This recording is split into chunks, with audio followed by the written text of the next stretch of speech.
دانیہ قرآن academy. یہ قرآن وہ رستہ دکھاتا ہے جو سب سے سیدھا ہے، اور مومنوں کو جو نیک عمل کرتے ہیں بشارت دیتا ہے کہ ان کے لیے اجر عظیم ہے۔ نحمده ونصلي على رسوله الكريم اما بعد فاعوذ بالله من الشیطان الرجیم بسم اللہ الرحمن الرحیم۔ السلام علیکم ورحمۃ اللہ وبرکاتہ۔ امید ہے آپ سب خیریت سے ہوں گے، انشاءاللہ جہاں ہوں گے ایمان اور صحت کی نعمت سے مالا مال ہوں گے۔ ہاں جی، تو آغاز کرتے ہیں ہم اپنے آج کے سبق کا دعاؤں کے ساتھ۔ تو چلیے شروع کرتے ہیں۔ اللہم صلی علی سیدنا و مولانا محمد وعلی آل سیدنا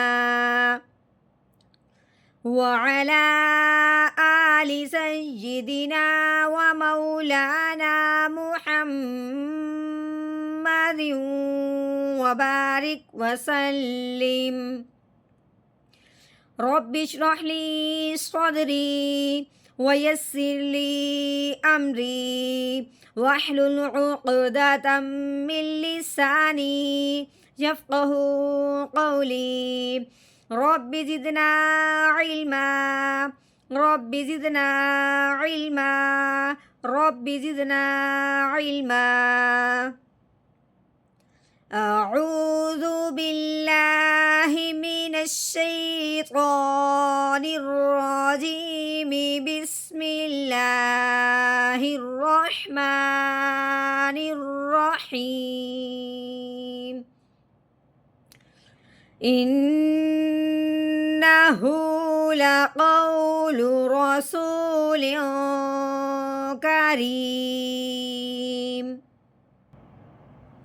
اِنَّ الف کے نیچے زیر آنے کی وجہ سے ہم نے الف کو حمزہ بنانا ہے، کیونکہ الف کے اوپر زبر زیر پیش آ جائے اس الف کو الف نہیں پڑھتے، اس الف کو حمزہ پڑھتے ہیں، ٹھیک ہے۔ اس کے بعد آگے دیکھتے ہیں کہ نون کے اوپر 3 دندوں والی شد لگی ہوئی ہے۔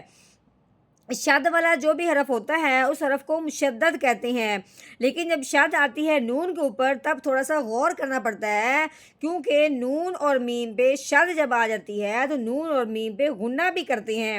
اب دیکھا ہم نے کہ شد آئی ہے نون کے اوپر، اب ہم نے کیا کرنا ہے، اس حمزہ کو اس نون مشدد کے ساتھ ملاتے ہوئے ایک الف کے برابر غنہ کرنا ہے۔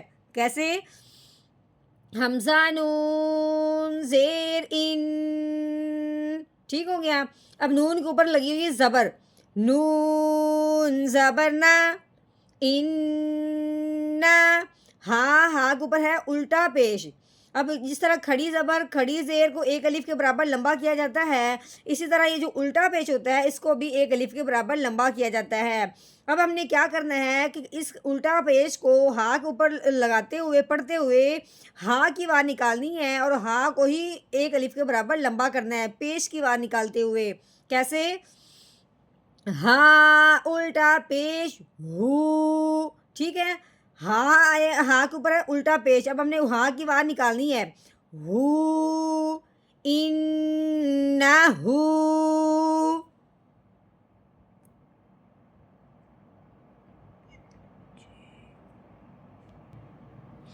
لام کے اوپر لگی ہوئی ہے زبر، لام زبر لا، قاف کے اوپر زبر ہے، آگے واؤ کے اوپر جزم آنے کی وجہ سے واؤ ساکن ہے، ٹھیک ہے۔ اب ہم نے کیا کرنا ہے، واؤ ساکن کو دیکھنا ہے کہ اس پہ مد کا قاعدہ جاری ہوگا یا لین کا۔ یہ سمجھنے کے لیے ہم نے تھوڑا سا پیچھے جانا ہے، کیونکہ واؤ ساکن سے پہلے حرف پہ اگر زبر آ جائے، جس طرح یہ زبر لگی ہوئی ہے، تو اس واؤ ساکن پہ لین کا قاعدہ جاری ہوتا ہے، یعنی کہ اب ہم نے اس کو نرمی سے پڑھنا ہے، کھینچ کے بالکل نہیں پڑھنا۔ کیسے پڑھیں گے؟ قاف واؤ زبر قو، لا قو، لام کے اوپر پیش ہے، لام پیش لو، لا قولو۔ رو کے اوپر زبر ہے، رو کے اوپر زبر یا پیش ہو تو رو کو موٹا کر کے پڑھتے ہیں، رو کے نیچے زیر ہو تو رو کو باریک کرتے ہیں۔ اب رو کے اوپر زبر ہے تو اب ہم نے اس کو موٹا کر کے پڑھنا ہے، رو زبر رو۔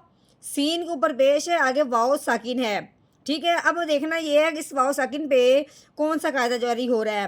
پیچھے تو واو ساکن پہ مد کا قاعدہ جاری نہیں ہوا، لین کا قاعدہ جاری ہوا ہے، اور یہاں پہ لین کا نہیں ہوگا، مد کا جاری ہوگا، کیونکہ واو ساکن سے پہلے حرف پہ جب پیش آ جائے تو واو ساکن پہ مد کا قاعدہ جاری ہوتا ہے.